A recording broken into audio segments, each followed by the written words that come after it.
The Now is the Time Technical Assistance Center is pleased to be presenting a special Technical Assistance Learning Series for Healthy Transitions grantees focused on sustainability planning. So in today's video spotlight, Ming Wang, the principal investigator for the state of Utah's Healthy Transitions Change Initiative called Utah Youth Empowered to Succeed, or Utah Yes, will talk to us about their plans to sustain services and supports for youth and young adults by enhancing state infrastructure to meet the unique needs of youth that are transitioning into adulthood. So Ming, can you tell us why you decided to focus on state infrastructure change in Utah? Sustainability is really built on this infrastructure change. And the infrastructure change really has to support the service delivery and also the system support. And at state level, the infrastructure change really impacts the local delivery system, both by providing a direction and also providing the state level system support. All right, so originally you had the goal of creating an office for youth in transition. Can you tell us a little bit about that original goal and where you're moving towards now? And originally in the grant application that we want to create an office of youth in transition within the mental health and substance abuse system. But after 1 year, the HT program was moved into the executive director's office within the Department of Human Services. And at this office, we oversee child welfare, juvenile justice, and also services for people with disabilities. And we feel that this really provides us with a different opportunity to expand our reach. And so we revised our goal, and right now is to create a center of coordinated transition to adulthood services, and with the vision that we're going to coordinate all the youth in transition services within child welfare, juvenile justice, services for people with disabilities, mental health, and also substance abuse system. And what we have learned from this is that keep the vision alive, but also understand your environmental changes, and that to be able to be flexible, and so you can really take advantage of the opportunities that provided for you because of the environmental changes. Yeah, and Ming, you mentioned before having several small steps that you needed to take to achieve this new vision of creating a center of coordinated transition to adulthood. Can you tell us about some of those small steps that you're taking? The first one is really social marketing. And when we talk about social marketing, we're not just talking about the general community, but we also want to establish that mutual responsibility and the shared ownership of transition to adulthood services. And only if all the systems and the key stakeholders feel that they have a stake in this, then they will be willing to go into the next step to fulfill the vision. So the next step that what we have is to enhance the current collaborative mechanisms. And so there is a concrete mechanism for all the systems to come together and to work on a common goal. And the third step that we feel that we need to engage in is a needs and the resource assessment. And the idea is to really, for this system to know what they have, what they don't have, and then collectively we can devote our resources and to build on what we don't have and to improve on what we already have. The next step is to standardize what the service and also the system support should look like. And so we want to develop administrative guidelines and the service guidelines that can provide directions to each system about how to improve their services and what their services should look like.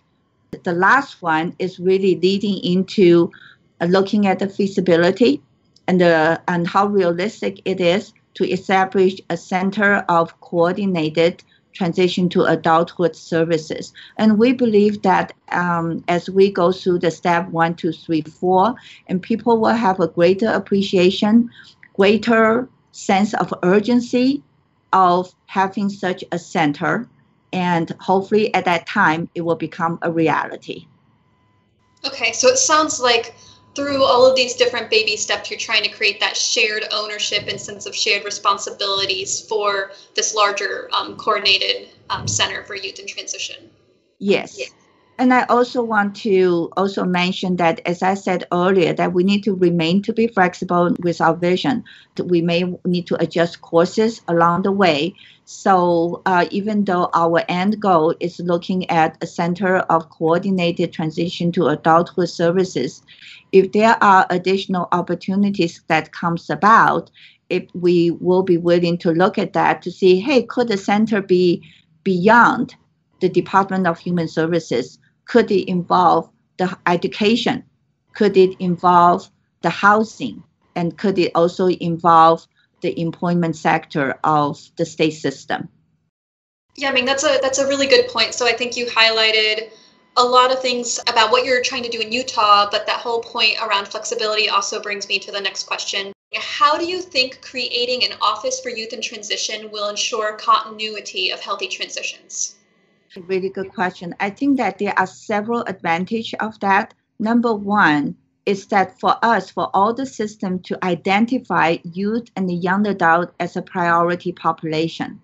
And also this period of time as transition to adulthood, providing a really unique window of opportunities for success. A center of coordination will really help us to make sure that the youth and young adult and their families are identified as a priority population and to receive services. And the second one is that having such a center will also help us to look at the human and the financial resources that needs to be in place to help to support the transition to adulthood services. And then the other advantage will be the partnership, that how we can have a broad partnership with youth and the family members. And when I say family members, it really includes biological, adoptive, and also foster families. And to really make sure that all these stakeholders come together to achieve a common goal. So that broad partnership is also something that can be achieved through a center. And the other one, that other advantage that I can think of is a coordination also means there's a standard that we coordinate upon. So if we can have an agreed upon guideline or the standard, such a center will help to monitor, will provide technical assistance for each system to move toward fulfilling the guidelines or the standards of using transition services. That standardization include how do we make sure that services and the systems are youth and family driven, trauma informed, and culturally competent. So that standardization is critical. And I think also the last one that really combines all this advantage that I just talked about is to introduce that accountability, that with the standard and then how we use cross-system data to demonstrate the success of youth transitioning to adulthood in the different domain. Okay, so by setting up this coordinated system, you're really creating that infrastructure so that when healthy transitions funding ends, this focus on youth and young adults will continue in Utah. And so we believe that sustainability is about sustained services and also sustained impact. And to have a center of coordinated transition to adulthood services can really help us to achieve that sustained impact across different systems.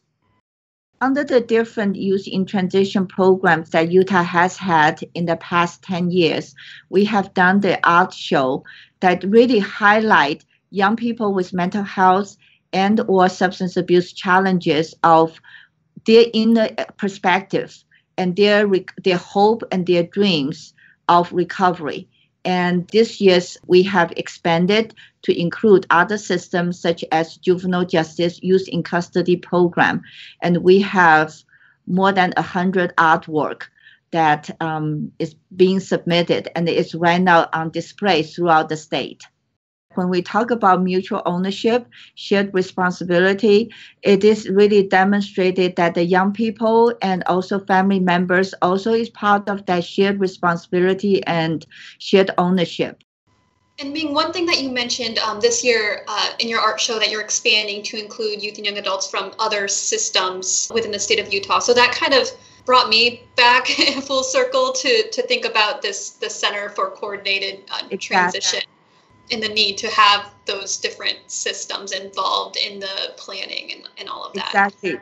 The last few years, it was focusing on the young people within the mental health and substance abuse system. This year, we expanded to the youth in custody. When they're in state custody, they are mostly likely in the child welfare and the juvenile justice system. So it wasn't by design, but you are exactly right. It kind of in sync with our Center of Coordinated Transition to Adulthood Services when we want to have those cross-system buy-in. At the same time, we did that with our art show. I have to remember to tell our youth coordinator that they set the precedence. They are more forward-thinking than we are. But that's exactly, I think we did go full circle. I'm glad you mentioned that because that really could be one example of how a small step of an art show can really help to fulfill the ultimate vision of a cross-system center of coordination. How could other Healthy Transitions grantees get involved with something similar in creating Office of Transition within their own state? Oh, I think it's really important that for the grantees to go back to their grant application and look at what you wrote, why you wrote it, and then examine your current politics and also community organization and the environment. Does that vision needs to be adjusted? Does that infrastructure change needs to be adjusted? So really going back to the original application, but also use your state transition team because they are your best change agent.